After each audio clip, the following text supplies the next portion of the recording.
adoration. Force et honneur, sois béni, sois élevé, sois glorifié. Bénis ces instants, manifeste ta puissance, ta grâce dans notre vie. Au nom de Jésus-Christ, par ton Esprit Saint, nous avons ainsi prié. Amen. Amen. Que Dieu nous bénisse abondamment. Cette série d'enseignements, je pense que elle est très importante pour comprendre le sens du christianisme. Plusieurs personnes sont devenues des chrétiens ou des chrétiennes sans pour autant savoir la vraie raison ou même le sens du christianisme. Il y a des gens qui viennent à l'église, pensent qu'ils sont sauvés alors qu'ils ne sont pas sauvés. J'aimerais déjà vous dire une chose d'entrée de jeu, que l'église ne sauve pas quelqu'un. Aucune église ne pourra vous sauver. Amen. Aucune église ne pourra vous sauver. L'église ne sauve personne. C'est votre rencontre avec le Seigneur Jésus qui vous sauvera. Dans toute la fierté que vous pouvez avoir, j'ai pris dans telle église, je suis membre de telle église parce que c'est une grande église, parce que les gens parlent français, ou c'est une église anglophone. Aucune église ne pourra vous sauver. Amen. Donc, si on vous a dit que l'église peut vous sauver, vous vous y trompez. Et la plupart des gens qui sont dans nos églises ne sont pas sauvés et vous serez très étonnés. Les derniers jours, certaines personnes seront en enfer. Les gens vont brûler en enfer simplement parce qu'ils n'étaient pas sauvés. Le salut, ce n'est pas une affaire de l'église, ce n'est pas une affaire de religion, ce n'est pas une affaire de se rassembler dans un endroit, ce n'est même pas une affaire de venir chanter, ce n'est même pas une affaire de prêcher. Le salut est d'abord une relation entre l'homme avec son Créateur. La rencontre d'un être humain avec son Créateur par l'intermédiaire de son Fils Jésus-Christ. C'est ça qu'on appelle le salut. Si vous n'avez pas encore fait la rencontre avec le Seigneur, vous n'avez pas fait une expérience personnelle avec Jésus. Parce que voyez-vous, mes enfants peuvent venir à l'église parce que ce sont des enfants de pasteurs. Et à force d'habitude, ils peuvent aussi chanter à la chorale, ils peuvent aussi commencer à prêcher. Parce qu'ils ont vu notre Père faire la même chose. Notre Père prêche, notre Père prie, notre Père chante à la chorale, tout ça. Et puis ils vont prendre cette habitude alors qu'ils ne sont pas sauvés. Donc ils le font parce qu'ils ont grandi dans cet environnement-là. Certains d'entre vous, vous êtes venus à l'église parce que les parents, depuis le jeune âge, viennent avec vous à l'église. Et du coup, vous avez cru que vous étiez sauvés parce que vous avez grandi à l'église. Laissez-moi vous dire, R. Kelly a grandi à l'église. Whitney Houston a grandi à l'église. La plupart des rappeurs chrétiens, même celui qui est devenu maintenant chrétien, comment il s'appelle, Kanye West, la plupart là ont grandi dans les églises. Voyez? Donc le fait de venir à l'église ne veut pas simplement que vous êtes sauvés. Le salut, c'est la rencontre. Est-ce que tu as déjà rencontré Jésus? Est-ce que tu as expérimenté Jésus? Est-ce que tu as fait une rencontre personnelle avec Jésus? C'est ça le salut. Amen. Pourquoi le salut est venu? La Bible dit dans 2 Corinthiens, chapitre 5, verset 17. Si quelqu'un est en Christ, il est devenu une nouvelle. Donc, ça sous-entend, cette personne qui est en Christ n'était pas en Christ. Voilà pourquoi la Bible dit, si quelqu'un est en Christ, il est devenu une nouvelle création. Ici, je vais souligner quelque chose. On ne peut pas devenir une nouvelle création sans le Christ. Tu n'as pas de notes, il faut noter. On ne peut pas devenir une nouvelle création si on ne rencontre pas le Christ. La nouvelle création, elle est faite seulement lorsqu'on fait une rencontre avec le Christ. Parce que la Bible dit si quelqu'un est en Christ. Amen. Donc on peut être hors Christ. Mais si on est en Christ, ça nous donne le statut de la nouvelle création. Amen. La plus grosse erreur que les gens commettent, les gens disent que nous sommes tous enfants de Dieu. Qui vous a menti?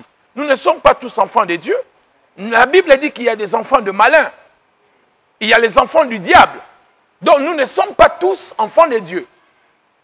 Amen. On ne naît pas enfant de Dieu, l'on devient enfant de Dieu. Selon Jean chapitre 1er, à partir du verset 6, et vous descendez. Vous comprenez? Vous ne naissez pas enfant de Dieu. Personne n'est né enfant de Dieu.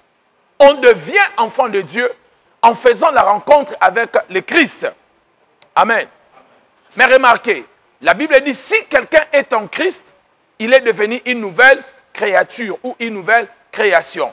J'aimerais que vous remarquiez lorsque la Bible parle de la nouvelle création, une nouvelle créature, l'être humain, selon 1 Thessaloniciens, chapitre 5, verset 23, est tripartite. L'être humain est tripartite, selon 1 Thessaloniciens, chapitre 5, verset 23. La Bible dit que Dieu lui-même sanctifie tout votre être, votre esprit, votre âme et votre corps. L'être humain est tripartite. C'est un esprit qui possède une âme et qui vit dans un corps ou dans une enveloppe qu'on appelle le corps. C'est ce qu'on appelle l'être humain.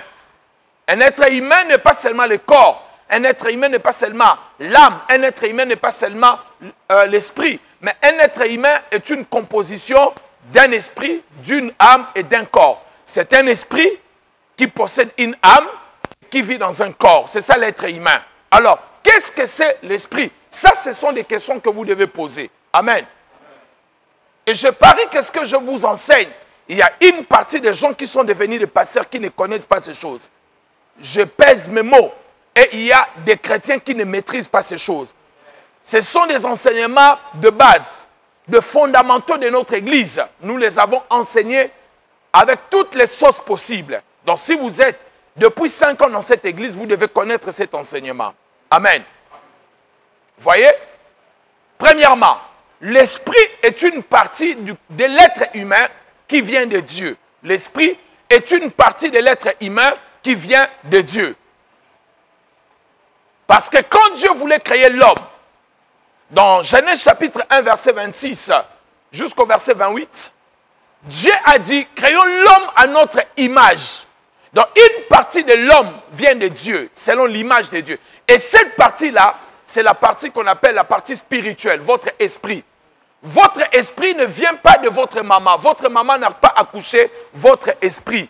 Votre esprit vient de Dieu. C'est une partie divine. Amen. C'est une partie de Dieu qui a été détachée de Dieu pour venir en vous. Amen. Et comment je sais que c'est l'esprit qui vient de Dieu? Dans Jean chapitre 4, quand Jésus parle avec la femme samaritaine, Jésus a dit, Dieu est esprit. Donc si Dieu est esprit et que nous avons été créés selon l'image de Dieu, donc l'image dont la Bible parle, c'est l'esprit. Amen. Donc une partie de nous a été tirée de Dieu, de l'esprit de Dieu. Amen.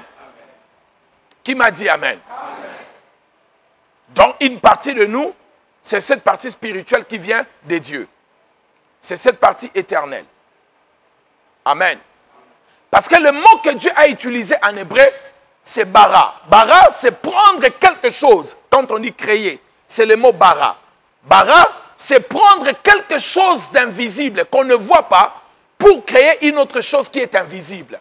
Donc, Dieu a pris une partie de lui qui était spirituelle, invisible, pour créer une autre partie de l'être humain qui sera invisible. Qui m'a dit amen? Et quand Dieu a fini de le faire, la Bible dit, puis Dieu forma l'homme de la poussière de la terre. Amen. Donc Dieu a fini de créer et il a formé. Le mot former, c'est asa, qui veut dire prendre quelque chose que nous voyons pour fabriquer une autre chose. Donc Dieu a pris une poussière de la terre, ou la poussière de la terre, et il a formé le corps humain. Et quand Dieu a fini, la Bible a dit, Dieu souffla dans l'homme, et l'homme devient quoi? Qui lit la Bible? Dieu devient quoi? L'homme devient quoi? Une âme vivante. Très bien. Donc, l'homme devient une âme vivante. Donc, nous comprenons ici, il y a l'esprit, il y a l'âme et il y a le corps. Maintenant, suivez-moi très bien. Je vous ai donné la signification de l'esprit. Je vous explique maintenant l'âme. L'âme, c'est quoi? L'âme est un lieu de transit. Le siège de nos sentiments, de nos émotions, de notre intelligence. L'âme est le siège de nos sentiments, de nos émotions et de notre intelligence. Amen. L'âme est le lieu de transition, le lieu que j'appelle d'émotion, de sentiments et d'intelligence. Amen. Et nous avons aussi le corps. Alors qu'est-ce que c'est le corps? Le corps, c'est l'enveloppe qui porte l'esprit et l'âme. Le corps est la partie qui porte l'esprit et l'âme. Notre corps, c'est une enveloppe qui cache la lettre. Donc notre esprit et notre âme. Pourquoi? Parce que Dieu créait un être humain qu'il allait mettre dans un monde physique. Et dans ce monde physique, l'être humain devait toucher des choses, les arbres, manger. Et il fallait un corps, parce qu'un esprit ne mange pas. Un esprit, vous comprenez? Un esprit ne peut pas vivre dans la matière comme ça. Ça serait difficile. Il faut que Dieu lui donne une enveloppe, le corps. Et Dieu lui a donné le corps. En conclusion, voici ce que je vous dis. Votre esprit, regardez-moi, votre esprit vous permet d'entrer en contact avec Dieu. Votre âme vous permet d'entrer en contact avec le monde d'émotions, le monde des sentiments. Et votre corps vous permet d'entrer en contact avec le monde physique. Qui n'a pas compris pose la question. Celui qui n'a pas compris peut poser la question. Toutes les personnes qui sont en train d'écouter cet enseignement, comme j'ai commencé, vous allez devenir des conseillers à l'église. Ça veut dire que quand de nouvelles personnes vont arriver à l'église, c'est vous qui allez commencer à les enseigner les choses que vous écoutez. Vous serez des grands frères, de grandes sœurs pour les former et les enseigner. C'est pour cela qu'il est très important de poser des questions pour comprendre, parce qu'on vous posera aussi des questions. Amen. En définitif, je dis quoi? Votre esprit vous permet d'entrer en contact avec Dieu. Lorsqu'on prie, amen, on veut entrer en contact avec Dieu, ce n'est pas avec le corps, c'est avec notre esprit. D'ailleurs, on dit, Seigneur, ouvre-moi les yeux de quoi? De l'esprit, pour voir. Ça veut dire qu'avec mes yeux physiques, je ne peux pas voir les choses spirituelles. Je ne peux que voir avec les yeux spirituels quand ils sont ouverts. Notre âme nous permet d'entrer dans le monde d'émotions, des sentiments. Lorsqu'il y a quelque chose qui nous dérange, nous avons un sentiment de tristesse. Et notre corps n'est que l'exécutant de ce que nous ressentons dans notre âme, ou l'enveloppe qui porte notre esprit et notre âme. Quand on est triste, les larmes commencent à couler. La tristesse est un sentiment qui vient au niveau de l'âme. Et le corps ne fait qu'exécuter ce qui est dans l'âme. C'est pour cela, il est très important de comprendre que votre âme ne peut pas accepter toutes les informations. Parce que toutes les informations qui sont au niveau de votre âme, le corps va les exécuter avec beaucoup de facilité. Quand tu as une mauvaise pensée au niveau de ton âme, le corps aura du mal à dominer l'âme. Le corps finira par exécuter ce que tu ressens au niveau de l'âme. C'est comme quand tu es triste, tu pleures sans forcer. Et quand tu as une mauvaise pensée, au niveau de ton âme, le corps va accepter cela. Amen. Est-ce que tu es en train de comprendre? Qui me dit Amen? Est-ce qu'on peut avancer? Est-ce qu'on peut avancer? Dites-moi si je peux avancer. Vous comprenez, mes bien-aimés dans le Seigneur? Donc, nous comprenons maintenant que je suis un esprit, je possède une âme et je vis dans un corps. Donc, la chose la plus importante pour nous, ce n'est pas notre corps. Mais cependant, nous passons beaucoup de temps à développer notre corps, à manger, à mettre la poudre, à gommage, toutes ces choses-là, c'est parfumer, s'habiller. Mais nous négligeons ce qui fait la force de l'être humain, ce qui est l'esprit. La Bible dit, en vérité, dans l'homme, c'est l'esprit. Et l'esprit de l'homme est la lampe de l'Éternel. L'esprit en toi, c'est cette lumière qui éclaire tout l'être humain. Maintenant, quand l'homme a péché, Dieu avait dit ceci. Le jour où tu mangeras le fruit, tu feras quoi? Tu mourras certainement, n'est-ce pas? Alors, je vais poser la question ici. Est-ce que Adam avait mangé le fruit ou pas? Si, il a mangé. D'accord. Et je vais poser la question ici. Est-ce que Adam était mort quand il a mangé le fruit ou il n'était pas mort? Non, non, non. Je parle, est-ce qu'il était mort? Non, je parle, il a mangé. Dieu lui avait dit, le jour où il mangera, il fera quoi? Il mourra. Bon, il avait mangé. Est-ce qu'il était mort? Bon, s'il n'était pas mort, de deux choses l'une, soit nous ne comprenons pas, soit Dieu a menti. Alors, de deux choses l'une, pas même de deux choses l'une, Dieu ne peut pas mentir. Donc, il reste que nous n'avons pas compris. Alors, Dieu a dit, le jour où tu mangeras le fruit, tu mourras. Mais nous voyons Adam en train de marcher physiquement. Il marchait. Donc, nous sous-entendons, si Adam marchait, c'est que son corps n'était pas mort. Vous êtes d'accord avec moi? Parce qu'il continue à parler, à manger, à marcher. Donc, son corps n'était pas mort. Donc, il reste combien de parties dans Adam? Deux parties. Esprit et quoi? Et âme. Ok. Donc, nous avons dit que l'âme, c'est quoi? Des sentiments, d'intelligence et d'émotion. Adam a commencé à parler avec Dieu, à regretter son péché. C'est la femme qui m'a conduit dans cela. Et s'il est en train de regretter, donc ça sous-entend une partie de lui qu'on appelle quoi? À l'âme. N'était pas aussi? Parce que son âme était en train de fonctionner encore. Donc, il ne reste qu'une seule partie là-dedans qui était morte. C'était quoi? L'esprit. Amen. Donc, lorsque la Bible dit dans 2 Corinthiens 5, 17, si quelqu'un est en Christ, il est devenu une nouvelle créature. Qu'est-ce qui devient une nouvelle créature parmi ces trois choses? L'esprit. Parce que c'est l'esprit qui était mort. Amen. Donc, quand on devient chrétien, le corps ne change pas, l'âme ne change pas. C'est l'esprit qui est régénéré. L'esprit qui a la renaissance. Cet esprit qui était en contact avec Dieu, qui avait perdu le contact, maintenant que cet esprit accepte Christ, renoue la relation avec Dieu, cet esprit devient encore la lampe de l'Éternel dans l'être humain. Donc, ne vous embrouillez jamais. Quand vous êtes sauvé, c'est votre esprit qui est sauvé. Vous savez que nous avons l'esprit, nous avons le corps. Amen. Je peux vous le démontrer dans plusieurs choses. 2 Corinthiens 4, 16, quelqu'un lit pour moi, rapidement. 2 Corinthiens chapitre 4, verset 16. Qui a trouvé? Ainsi et maintenant, oui. nous ne connaissons personne selon la chair. Oui. Et si nous avons connu Christ selon la chair, Oui. maintenant nous le connaissons plus de cette manière. Oui, continue. Si quelqu'un est en Christ, il est une nouvelle créature. Les choses anciennes sont passées. Je parle de 2 Corinthiens 4, 16. 16, c'est ça? 2 Corinthiens 4, 16. C'est Oui. pourquoi Oui. nous ne perdons pas courage. Écoutez bien, c'est pourquoi nous ne perdons pas courage. Et lors même que notre homme intérieur est détruit, Oui. notre homme intérieur se renouvelle de jour en jour. Vous voyez, même si notre homme extérieur s'est détruit, mais notre homme intérieur fait quoi? Pourquoi l'homme intérieur se renouvelle? Parce que c'est un homme neuf. Il est renouvelé. Il ne peut pas être détruit. C'est une nouvelle créature. Elle se renouvelle tous les jours. Et Paul est en train de nous montrer, même notre homme extérieur, le corps peut périr par une maladie, par une situation. Mais notre homme intérieur qui est sauvé se renouvelle chaque matin.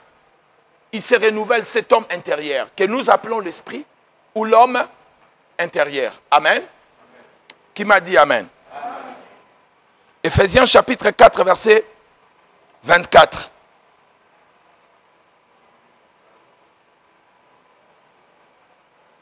Rapidement, rapidement. J'ai encore des choses. Verset 24. Un peu plus fort, s'il vous plaît. Chapitre 4, verset 24. Et à revêtir l'homme nouveau, Oui. créé selon Dieu dans une justice et une sainteté que produit la vérité. Oui. C'est pourquoi renoncer au mensonge Recommence au verset 24. et à revêtir l'homme nouveau, créé selon Dieu dans une Revêtir un homme qui est créé par qui? selon Dieu, Selon Dieu. Donc cet homme nouveau, il est créé selon Dieu, votre esprit. C'est pour cela, vous devez comprendre que quand vous êtes sauvé, je vais expliquer des choses qui vont vraiment nous toucher. Notre esprit est sauvé. À ce niveau-là, il n'y a plus de problème. Mais il reste deux problèmes majeurs au niveau de l'âme et au niveau du corps. Voici en un simple mot ce que je peux vous dire sur les salis. Quand vous devenez chrétien, votre esprit est sauvé. Votre âme est en train d'être sauvée. Votre corps sera sauvé. Votre esprit est sauvé immédiatement. Votre âme est en train d'être sauvée, je vais le dire tout à l'heure. Et votre corps sera sauvé plus tard.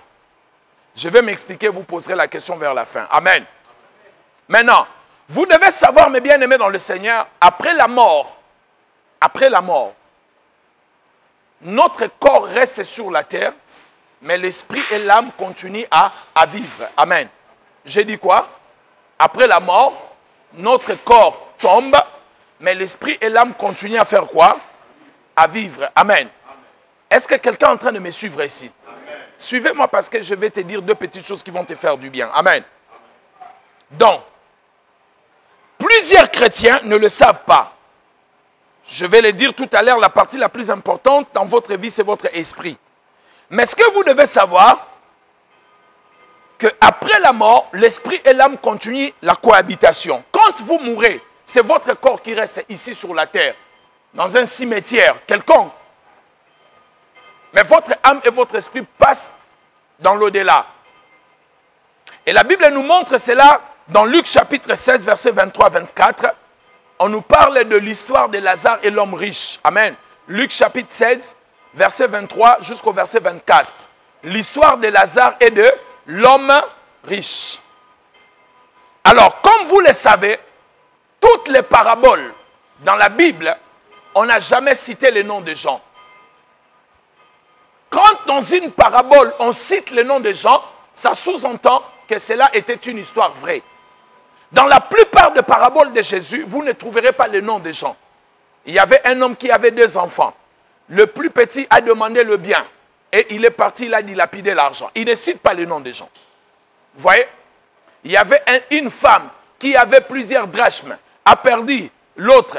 Elle a commencé à fouiller toute la maison.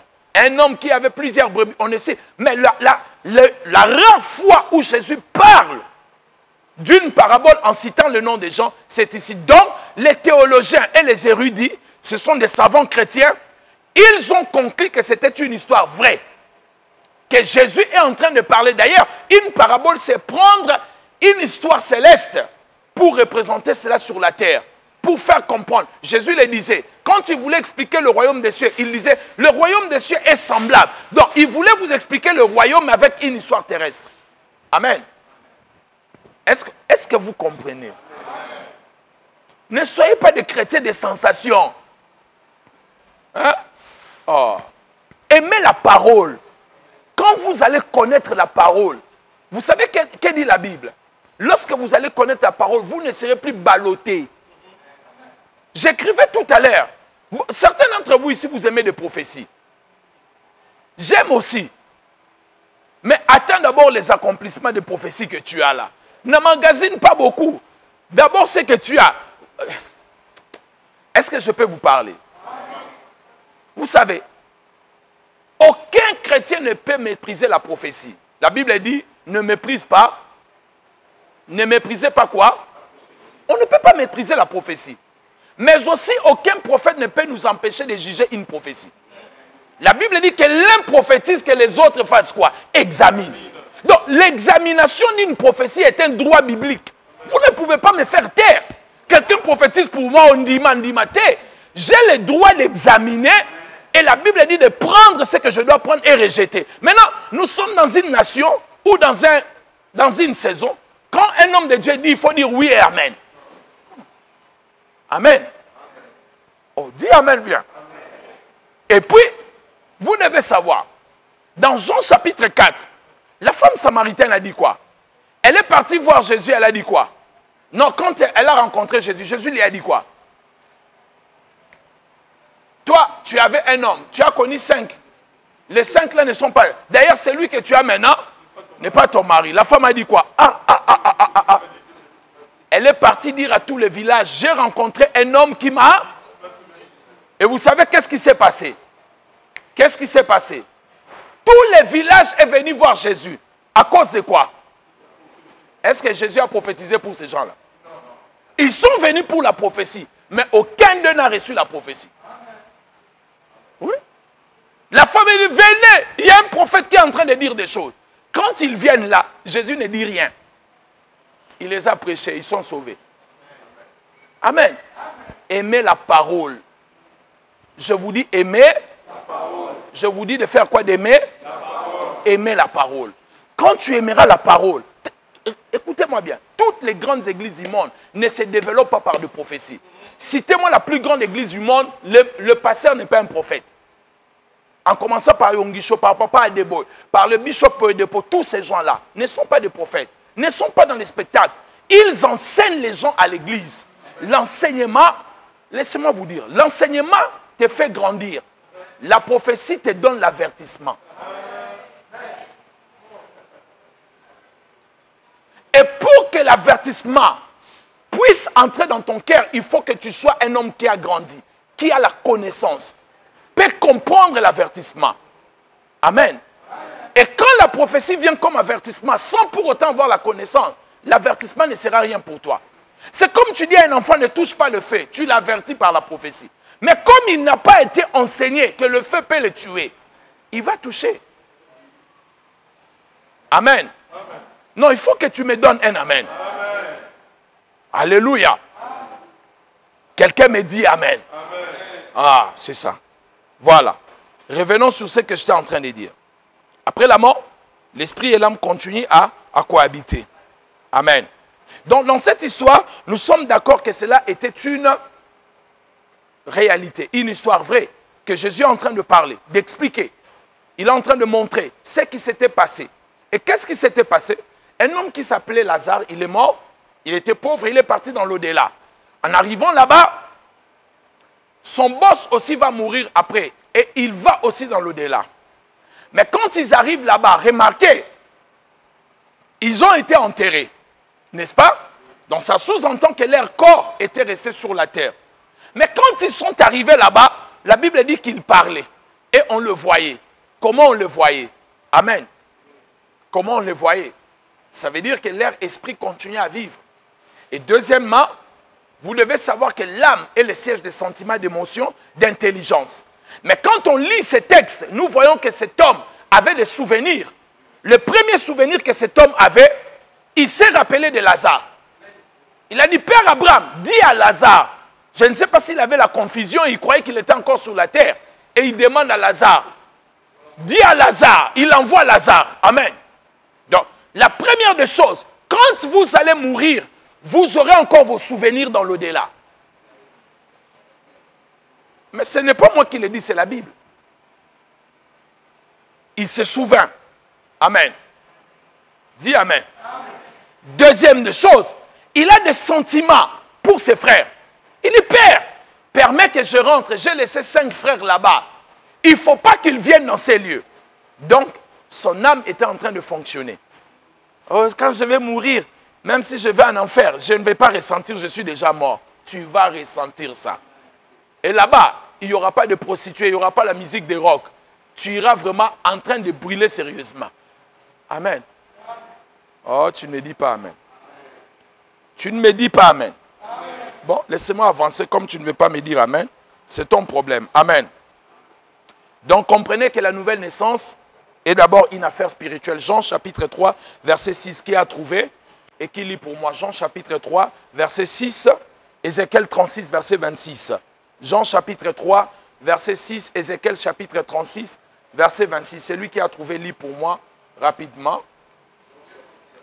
36, 26, Jean chapitre 3, verset 6. Oui. Ok, très bien. Vous voyez? Ézéchiel 36, verset 26.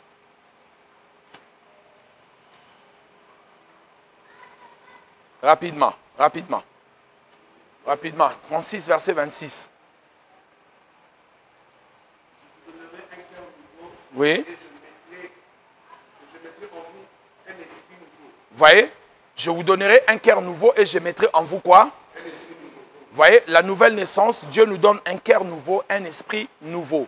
Mais seulement, avant de conclure mon message, vous allez remarquer, Dieu ne nous donne pas une nouvelle âme et il ne nous donne pas un nouveau corps. Ce sera ma conclusion. Amen. Mais ce que vous devez retenir, après la naissance, tout enfant est d'abord un bébé. N'est-ce pas? Donc ça veut dire que pour toute personne qui est née de nouveau, elle est encore un bébé. Et le but de Dieu est que tu ne restes pas un bébé spirituel. Amen. Si tu es un bébé spirituel, tu ne peux pas accomplir certaines choses de la part de Dieu. Les caractéristiques d'un bébé, écrivez. Premièrement, tout bébé pleure. Vrai ou faux? Tout bébé fait quoi? Amen.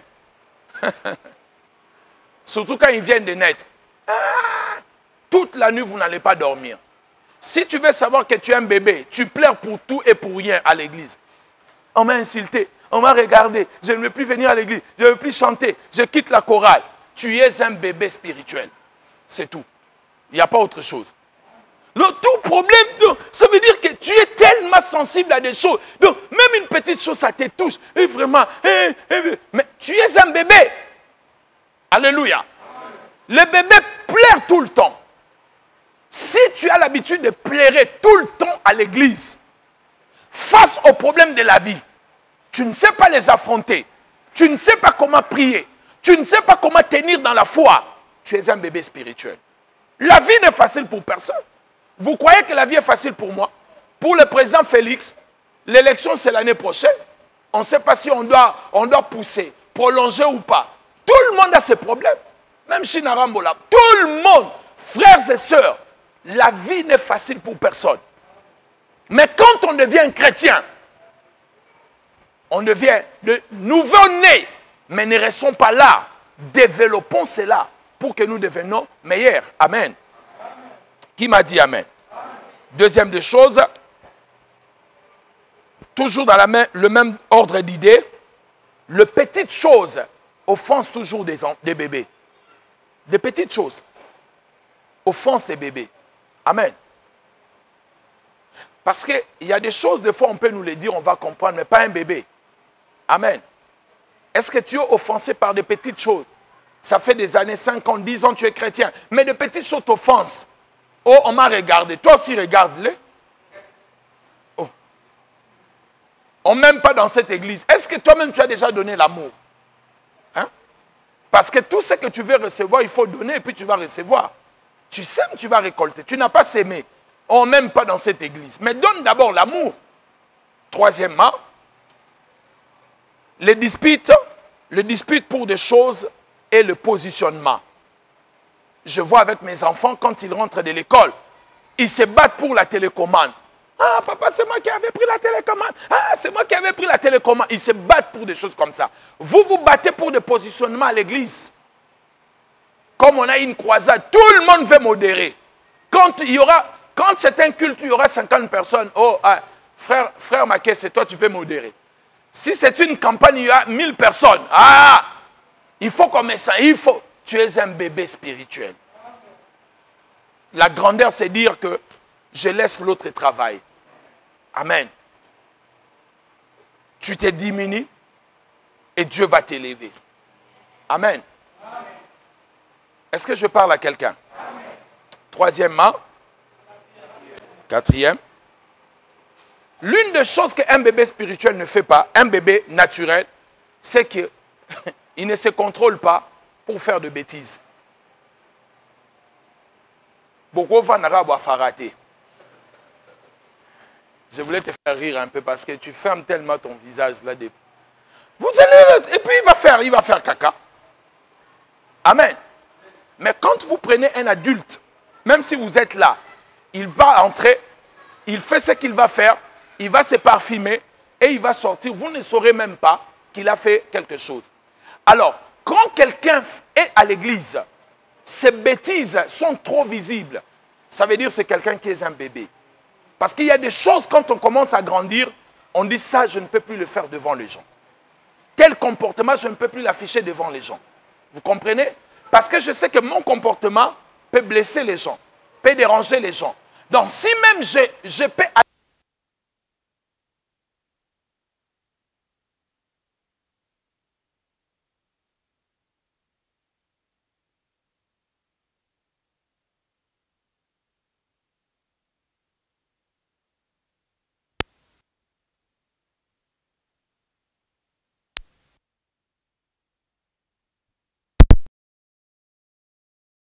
Des changements constants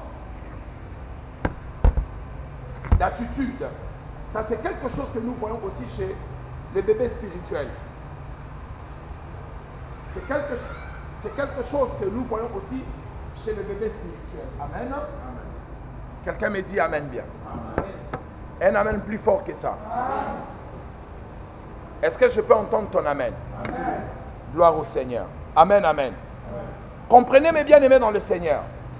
C'est très important ce que je suis en train de dire ici. Amen. Sixièmement,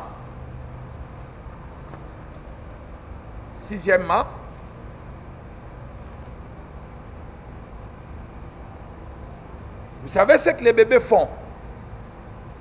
Les bébés, ils ne contribuent pas à la maison. As-tu déjà vu un bébé venir? Oh non, aujourd'hui vous avez préparé quoi? Oh non, on va préparer tel saumon. Voici ma contribution.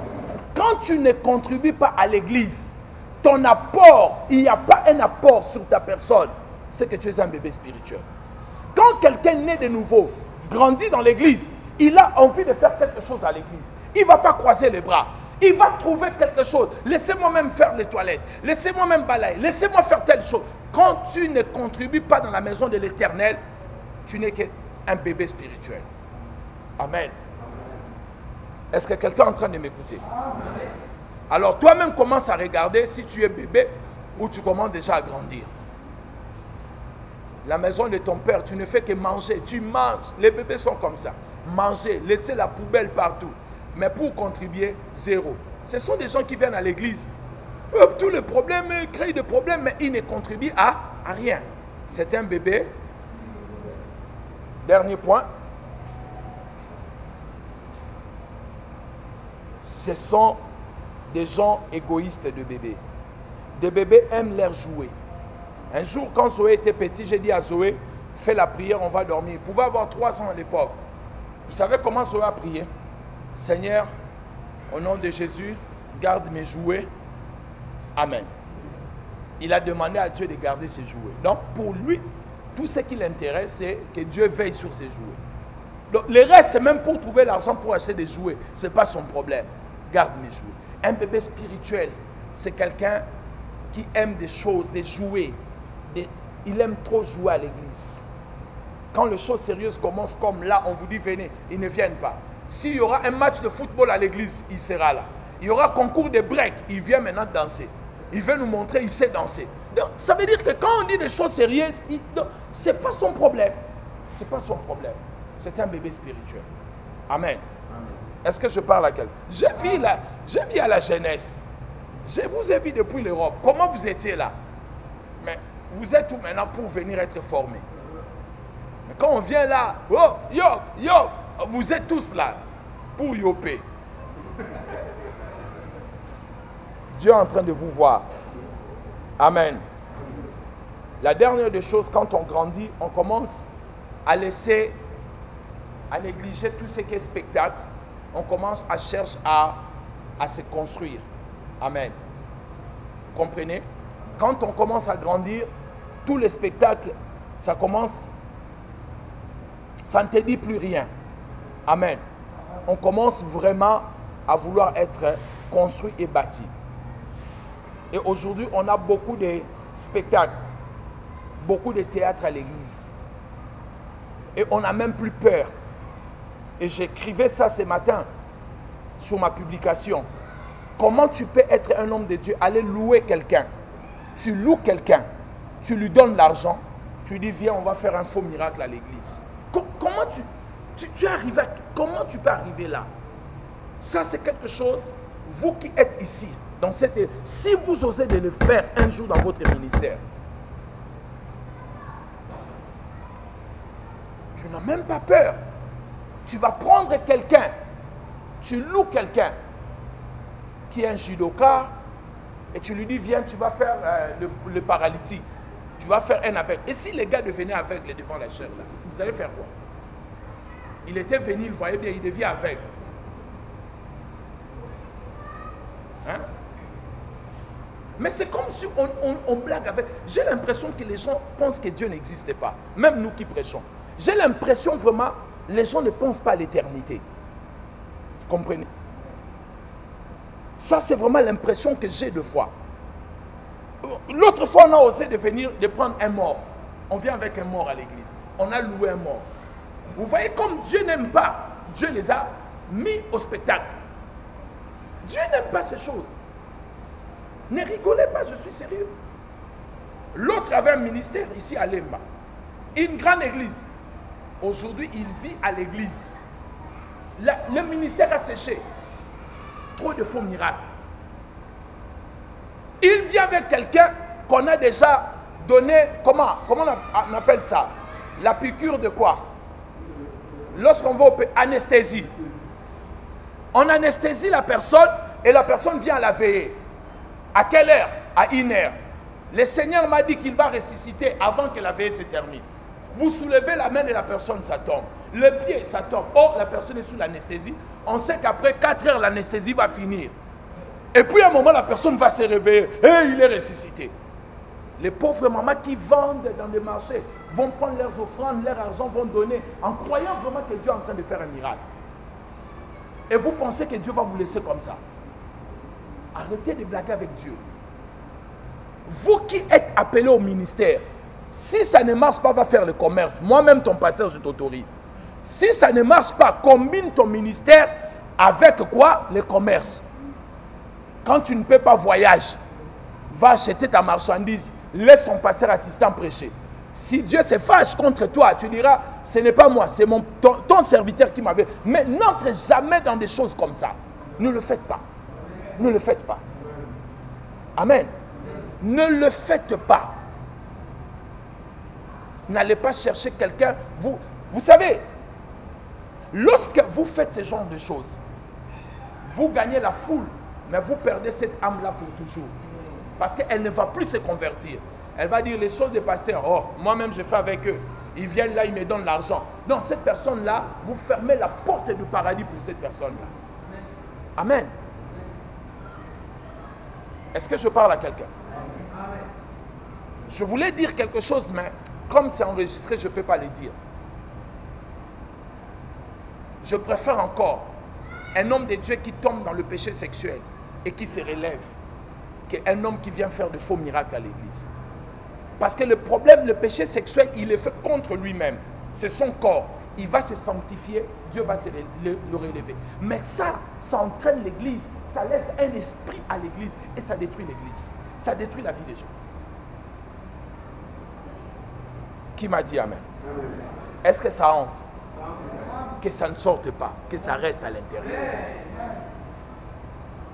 Tu n'as pas besoin de faire tout ça. Nous, on a commencé avec comme 6 personnes. Aujourd'hui, si tous les membres de notre église viennent, nous sommes entre 700 et 1000. Si tous les gens de cette église venaient en un seul culte, on sera entre 700 et 1000. On n'a pas fait cela. On a approché le pasteur Jérémie. Dites à votre pasteur, on va arranger de faux miracles. Vous voulez qu'on chasse Dieu dans cette église?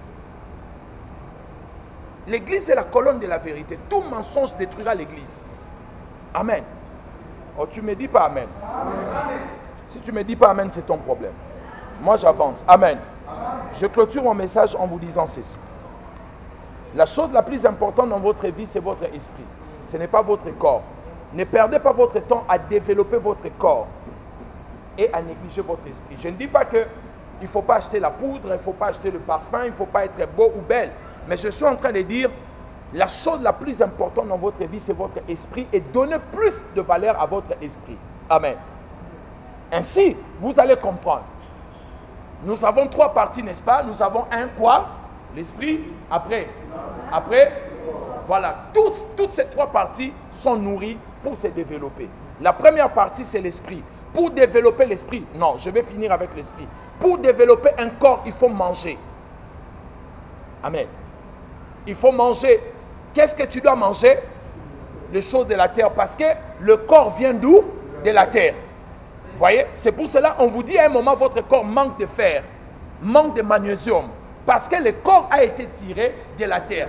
Et pour qu'il puisse grandir, se développer, il faut manger le produit de la terre. Votre âme, pour qu'elle puisse se développer, il faut de bonnes pensées. Parce que c'est un siège d'émotions et de sentiments. Il faut mettre de bonnes pensées dans votre âme. Ça va se développer et grandir. Et votre esprit, comment ça peut grandir? Votre esprit vient de qui? De Dieu. Alors pour que votre esprit puisse grandir, premier point, il faut un attachement profond avec Dieu. Tu ne peux pas ne pas avoir un attachement profond avec Dieu et que vous attendez aussi que votre esprit se développe. C'est impossible. Miles Monroe disait dans son livre, toutes les choses qui ont été créés ont été tirés d'une source. Amen. Prenez-moi Genèse chapitre 1, rapidement, Genèse chapitre 1. Commençons verset 3. Rapidement, pasteur. Lis avec... Dieu dit, Oui, que la lumière soit. oui. Et la lumière fut. Continue. Dieu vit que la lumière était bonne. Oui, Et Dieu sépara la lumière d'avec les ténèbres. oui, Dieu appela la lumière jour et il appela les ténèbres nuit. oui. Ainsi il vit un soir et il vit un matin, c'est fut le premier jour. Continue. Dieu dit qu'il y ait une étendue entre les eaux et qu'elle sépare les eaux d'avec les Verset eaux. 9. Verset 9. Dieu dit que les eaux qui sont au-dessus du ciel. Verset 12. Verset 12. La terre produisit de la verdure. Non, qu'on commence au verset 11 et descend. Puis Dieu dit Oui. que la terre produise de la verdure. Que la terre fasse quoi? Produise De la verdure. Ok. Quand Dieu voulait... Attends. La verdure, c'est... Et quoi? et l'herbe. Et l'herbe. Quand Dieu voulait la verdure c'est quoi? C'est les arbres, le flair. Quand Dieu voulait cela, il a parlé à quoi? Il a dit que la terre fasse quoi? Produise quoi? De la verdure. Et l'herbe. Ça veut dire que la source de la verdure, de la fleur, des herbes, c'est quoi? La terre. Pour que la verdure puisse rester longtemps, vivre longtemps, elle doit toujours rester attachée à quoi? Si vous enlevez ça de la terre, elle va sécher. Parce qu'elle a quitté sa source. Continue. Et l'herbe portant la sémence. Oui. Des arbres fruitiers. Puis Dieu dit encore. Verset d'après. Puis Dieu dit. La terre, ainsi il vit un soir, il vit un matin, c'est fut le troisième jour. Puis Dieu dit. Dieu dit qu'il y eut de la lumière dans l'étendue du ciel. Dieu a dit qu'il y ait quoi? Des luminaires ou dans l'étendue. Ok. Qu'est-ce que vous connaissez en luminaire? Les étoiles. Dieu a parlé à quoi quand il voulait des luminaires? Quand Dieu voulait des étoiles, il a parlé au Ciel. Donc la source des étoiles, c'est quoi? Le ciel. Si une étoile veut rester longtemps, qu'est-ce qu'elle doit faire? Rester au ciel. Si elle tombe, elle devient ce qu'on appelle météorite. Ça n'a plus de sens. Amen. Continue, verset d'après. Verset 20. Dieu dit que les eaux produisent en abondance. Écoutez, que les eaux fassent quoi? Produisent En abondance. des animaux vivants. Oui. Et que les oiseaux volent sur la terre vers l'étendue du ciel. Continue. Dieu créa les grands poissons et tous les animaux vivants qui se mêlent et que les eaux produisent. Quand Dieu voulait le poisson, qu'est-ce qu'il a fait? Il a parlé à l'eau. Ok? Si le poisson veut vivre longtemps, doit faire quoi? Amen. Si vous prenez un poisson, vous le mettez en dehors de l'eau, il va suffoquer, il va mourir. Il ne pourra plus respirer. Maintenant, verset 26, quand Dieu voulait l'homme, il a dit quoi? Puis Dieu dit, Oui. faisons l'homme à notre image, selon notre ressemblance. Quand Dieu voulait l'homme, il a parlé à qui? Il a parlé à qui? Et qui est la source de l'homme? Voilà, merci. Donc ça veut dire que chaque espèce a été créée et tirée à partir d'une source. Et si cette espèce-là doit vivre longtemps, elle doit toujours rester attachée à sa source d'origine. Et quand Dieu voulait l'homme, Dieu a parlé à lui-même. Donc pour que l'homme vive longtemps, l'homme a besoin de Dieu. Sans Dieu, l'homme ne peut pas vivre longtemps. Amen. Donc, si on veut développer son esprit, on doit rester attaché à Dieu, premier point. Deuxième point, c'est développer la lecture de la parole de Dieu. Amen. La lecture de la parole de Dieu.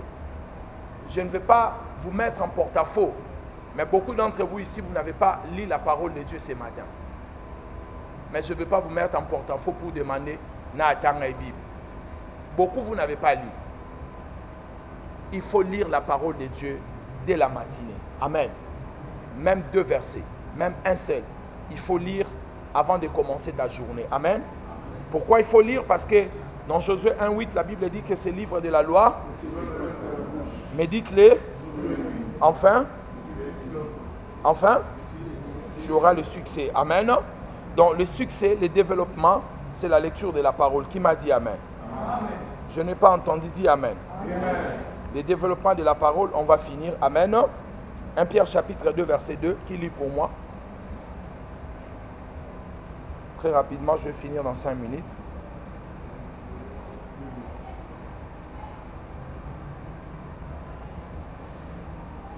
« 1 Pierre chapitre 2 verset 2. Qui a lu? Oui. Enfin que par lui vous faites quoi? Enfin que par lui vous faites quoi? Enfin que par lui vous faites quoi? Donc quand on désire la parole de Dieu, ça va nous permettre de croître. Amen. De grandir. Pour grandir, faire grandir son homme intérieur, il faut beaucoup lire la parole de Dieu. Il faut lire et relire encore la parole de Dieu. Amen. Il faut appliquer. Moi, ce qui m'impressionne, c'est que les gens veulent devenir des grands hommes de Dieu, mais ne lisent pas la parole, ne prient pas. Frère, tu t'amuses, tu ne deviendras... Vous blaguez. Vous savez combien de gens sont ici qui servent Dieu sur la terre? Hein? Les hommes de... Il y en a nombreux. Donc toi, tu crois que tu vas percer directement comme ça. Tu ne lis pas la Bible, tu ne pries pas, tu ne te sacrifies pas, tu ne gênes pas, tu ne crains pas Dieu. Ça ne va pas venir, il faut oublier ça. À moins que tu fasses les mains qu'on a. Mais si tu veux vraiment être normal, il y a des choses qu'il faut faire. C'est pour cela qu'il y a des gens qui empruntent ce chemin, parce que c'est très difficile. C'est très difficile. Tu vois que ça traîne, tu dis, ah, je prends le chemin court. Amen. Amen, amen. Dites amen. La parole de Dieu, développer la parole de Dieu. Amen. On doit développer la parole de Dieu. Moïse montait très tôt pour recevoir la révélation. C'est le matin que tu reçois la révélation lors de la méditation matinale. Voyez? La Bible dit dans Exode chapitre 34, verset 1 à 4. Exode 34, verset 1 à 4. Moïse, très tôt matin, il est monté à la montagne avec des tablettes pour que Dieu lui donne la révélation. Il faut avoir votre cahier de révélation quand vous lisez la parole. Vous ne lisez pas la Bible seulement comme ça. Il y a des versets où Dieu te donne l'illumination. Pendant que tu es en train de lire, une révélation arrive. Une lumière tombe. Maintenant, il faut écrire ça quelque part. Si tu n'as pas de notes, tu écris ça dans ta Bible quelque part. La révélation que Dieu te donne. Et ça sera une clé qui va te permettre de marcher avec Dieu avec la même parole. Amen. Moi, par exemple, il y a une chose que je suis très tôt, que je ne manquerai pas l'argent. Le jour où je suis tombé sur un verset, les justes ne meurent pas de faim. J'ai dit que moi, je ne mourrai pas de faim et je ne manquerai pas l'argent. C'était une lumière que Dieu m'a donnée. Quand j'ai lu cela, ça m'a frappé dans le cœur comme une lumière. J'ai dit que je ne mourrai jamais de faim. Lisez la parole du Seigneur. Amen. Amen, amen. C'est la parole de Dieu qui développe votre âme. Amen. Troisième point, rapidement, c'est la prière. La prière. La prière développe votre esprit. Développez votre capacité de prier. Arrêtez de prier comme des blagues. Tu pries en langue comme si tu démarrais une voiture. Comme un ami à moi disait, vous parlez en langue comme si, comme les Nigériens. Yamaya, Yamaya, Honda, Honda, Honda. Tu cites le nom de voiture où tu pries vraiment en langue. Amen. Donc, développez des moments intenses de la prière. Il faut avoir des moments intenses de la prière. Amen. Un jour, le pasteur Yann est venu, même le pasteur Noir est venu me chercher. On lui a dit que j'ai prié. Et ils ont attendu jusqu'à ce qu'ils étaient fatigués. Je continue à prier. Frère, il faut prier. Des grandes choses ne sortent pas par des petites prières.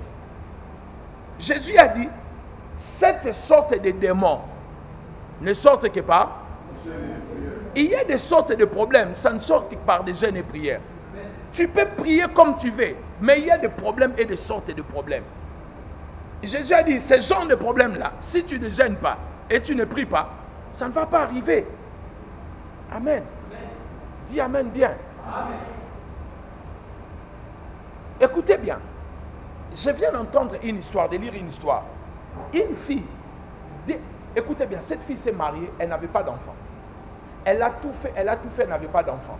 Un jour, elle est partie dans notre église, dans une église comme la nôtre. Elle a commencé à combattre. Elle dort, elle voit une bouteille. Elle dort, elle voit une bouteille. Plusieurs fois, elle voit une bouteille. Elle est partie voir son pasteur. Elle dit, papa, regarde ce que je vois. Quand je prie, je dors, je vois une bouteille. Son pasteur lui a dit, va demander à tes parents. Dis seulement, est-ce que vous pouvez me parler de l'histoire de la bouteille? La fille est partie, son papa est déjà mort. Voit sa maman, maman, je voulais savoir l'histoire de la bouteille, c'est quoi? Sa maman a dit, hey, comment tu le sais? Non, je vois ça dans les songes. Écoutez ce que la maman lui a dit. Lorsque tu grandissais, toutes les jeunes filles du quartier, on était en train de les engrosser. Alors nous, on était partis chez un féticheur pour que tu ne tombes pas enceinte. Même lorsqu'on va te violer ou un homme va sortir avec toi, il nous avait donné une bouteille pour bloquer. Mais on a oublié. Elle s'est mariée plus tard et ils ont oublié la bouteille. Mais si elle n'était pas entrée dans les jeûnes et la prière, elle n'allait pas avoir la révélation. Certains problèmes, il faut développer ça par des jeûnes et prières. Ayez un jour de jeûne dans la semaine. Le mois de janvier, pour moi, c'est un mois de consécration. Je ne voyage pas, je ne fais rien. Le 31 décembre, quand on finit la veillée, j'entre, jeûne, petit 31. Vous voyez comment je suis devenu? Amen. Maintenant, ça va, je reviens un peu. Le 20, moi-même, j'ai regardé les photos comme si je voulais tomber. Je dis, oh, mais c'est ça, parce qu'on cherche l'Éternel. Ayez de moments d'intercession, de moments de jeûne personnel, même pas de l'église personnelle. Amen. Allons-y vite, la prière. Maintenant, la plus grosse erreur que nous commettons dans la prière, beaucoup de gens ne prient pas et ne savent pas prier. Ça, ce serait un autre sujet qu'on va développer. Je vous démontre comment les gens ne prient pas. Regardez, quand vous priez, la plupart d'entre vous, vous montrez à Dieu vos problèmes. N'est-ce pas? Seigneur, regarde ma famille. Seigneur, regarde, je ne me marie pas.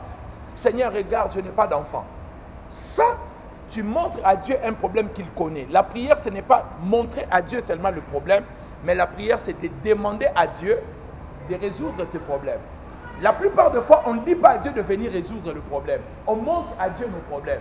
Seigneur, regarde vraiment le problème, je ne sais pas comment je vais faire. Non, la prière, c'est de montrer à Dieu le problème et de lui demander d'agir. Toujours dans la prière en langue. Votre esprit peut se développer par la prière en langue. La Bible dit, 1 Corinthiens chapitre 14, verset 4, rapidement. Rapidement. 1 Corinthiens chapitre 14, verset 4. Très vite. 14, verset 4, oui. Celui qui parle en langue s'édifie en lui-même. Verset, chez toi, qu'est-ce qu'on dit ta version? Onésime, ta version. S'édifie en lui-même, ta version. C'est la même chose. D'autres versions, qui a d'autres versions? D'autres versions. Google nous donne plusieurs versions. Regardez dans Google. Va nous donner Martin, va nous donner Darby et puis Louis Second. Oui, Divinique.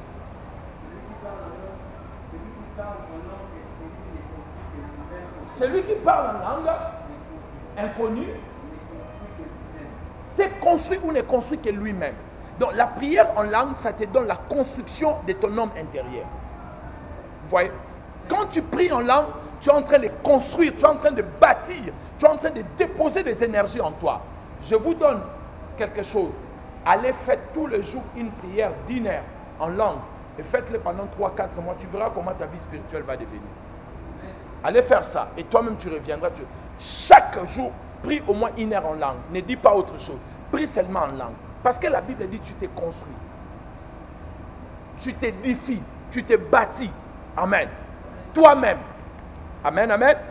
Gloire au Seigneur. Je conclue mon message en vous disant, quand on devient chrétien, notre intelligence est la même. Quand tu deviens chrétien, ton intelligence est...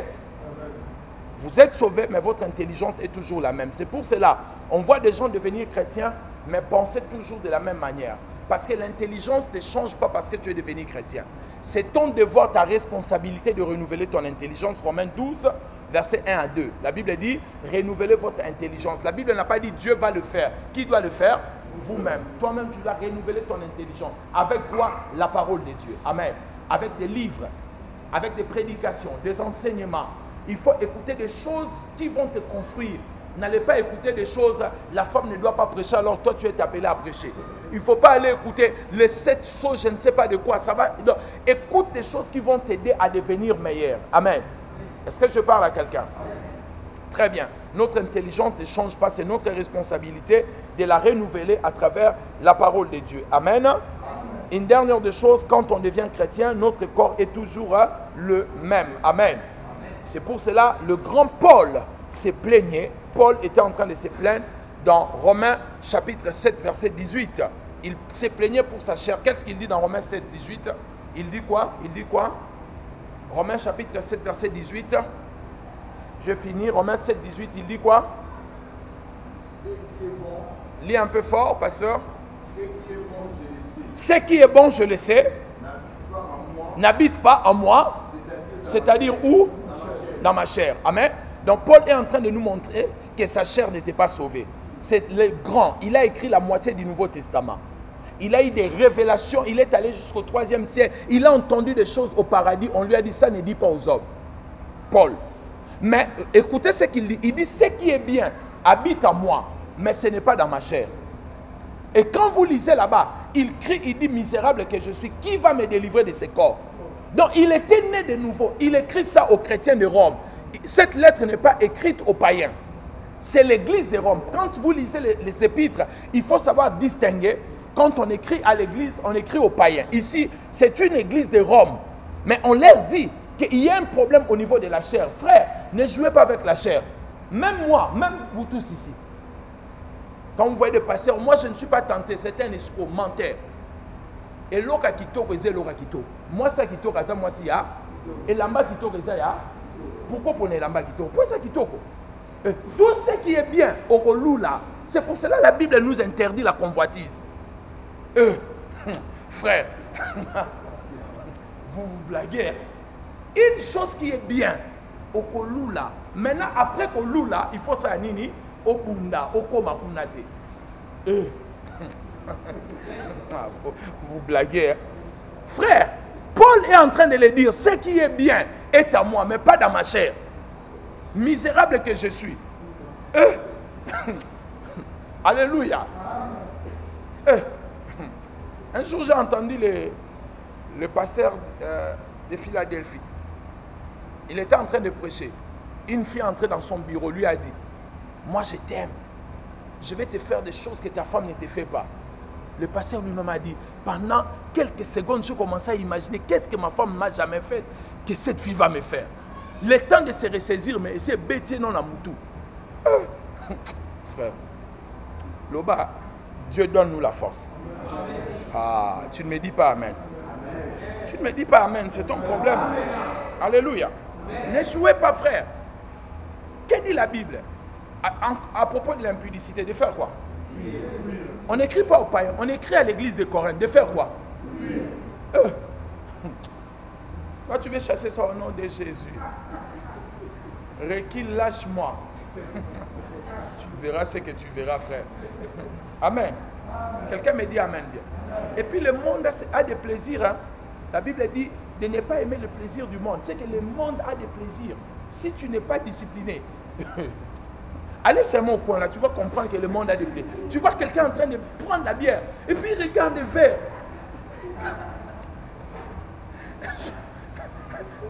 Un jour, je faisais le sport avec Papa Pati. J'ai dit, qu'est-ce que les gens trouvent de bon dans la bière? Papa Pati, comme il buvait avant, il m'a dit, papa, tu ne connais pas. Dans ce verre-là, quand tu vois ça brille là, il dit, tu ne peux pas comprendre ça.